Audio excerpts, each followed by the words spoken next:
Dito po sa mundo ng crypto, marami ang nagtatanong kung saan talaga nanggagaling ang halaga ng isang digital asset.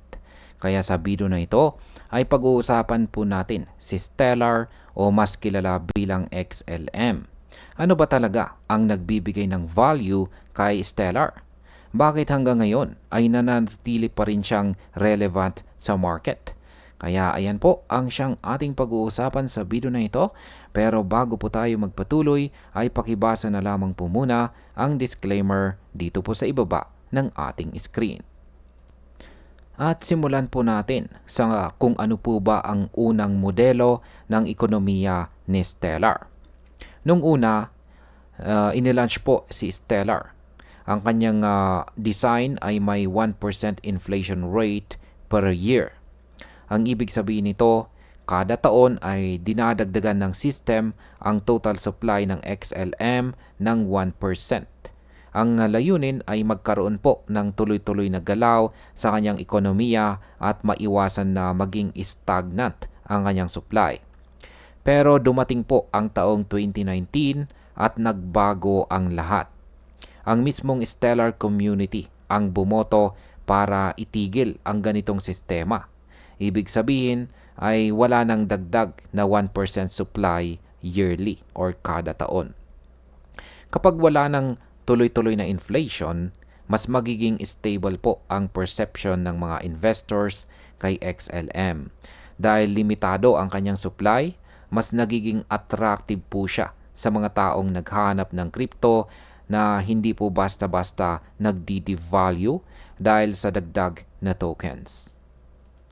Ngayon ay ano po ang ginawa ng Stellar Development Foundation sa supply ni XLM? Noong taong ding 2019, gumawa ng matinding hakbang ang Stellar Development Foundation. Pinili po nilang bawasan ang kanilang hawak na malaking bahagi ng XLM supply. Kung tutuusin, ito ay isang strategic move. Bakit?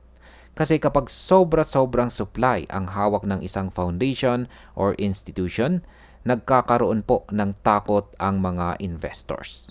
Iniisip po nila na baka biglang ibuhos sa market at bumagsak ang presyo. Kaya nang bawasan po ng SDF ang kanilang supply, tumaas ang tiwala ng mga investors. Ang pagbawas ng supply ng SDF ay nagbigay po ito ng positive sentiment. Mas naging malinaw na ang layunin ng foundation at pangmatagalan. Mas naging malinaw po ang layunin ng foundation na pangmatagalan at hindi para magbenta lang ng tokens. At ito na po ang pinakamalaking tanong. Ano ang nagbibigay ng tunay na value kay Stellar? Bukod po sa supply mechanics, ang pinaka-pinagmumulan ng value ni Stellar ay ang kanyang use cases. At dito po siya talagang namumukod tangi. Si Stellar ay ginawa para sa cross-border payments. Sa madaling salita, siya ay tulay or bridge ng pera mula sa isang bansa papunta sa iba ng mabilis at saka mura. Kung dati ay napakamahal at mabagal ng international remittances, ngayon ay kayang gawing instant ni Stellar. Bukod pa dyan, nagagamit din siya para sa paglipat or pag-transfer ng mga digital assets.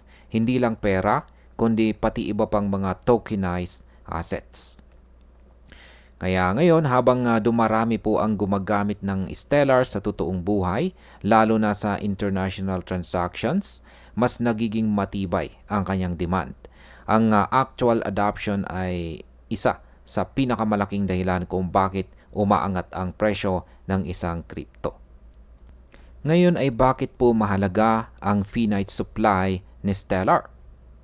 Isipin natin ito. Ang fiat money gaya po ng peso o dollar ay pwedeng i-print ng walang hanggan ng gobyerno. Kaya minsan bumababa ang halaga ng pera dahil wala pong limit ang supply. Si Stellar naman ay may finite supply.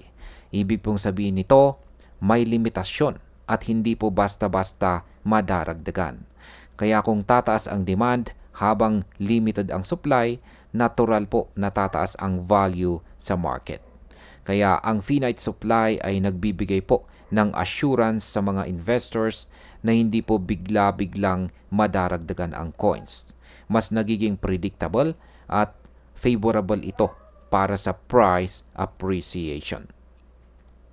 Sa kabuuan, ang value po ni Stellar ay hindi lang nakabase sa kanyang supply.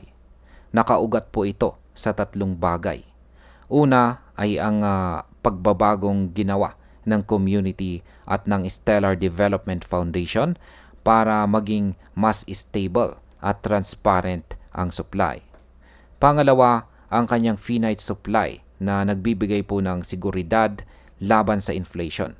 At pangatlo, ang pinaka-importante ay ang kanyang real-world use case bilang tulay sa mabilis at murang cross-border payments.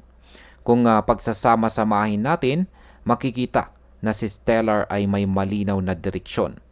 Hindi man kasing laki ng spotlight ni Bitcoin or ni Ethereum, pero dahan-dahan siyang nagiging mahalagang bahagi ng global payment system.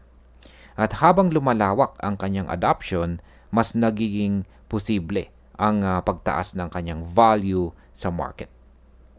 Kaya sa kabuuan, si Stellar ay patunay na hindi lang hype ang nagbibigay ng halaga sa isang crypto. Ang kanyang strength or lakas ay nasa paggamit niya sa tunay na mundo. Kaya para po sa mga investors, ang dapat pong bantayan natin ay kung paano po siya ina-adapt ng mga institutions at saka remittance companies. Dahil dito po natin makikita ang totoong future or hinaharap ni Stellar.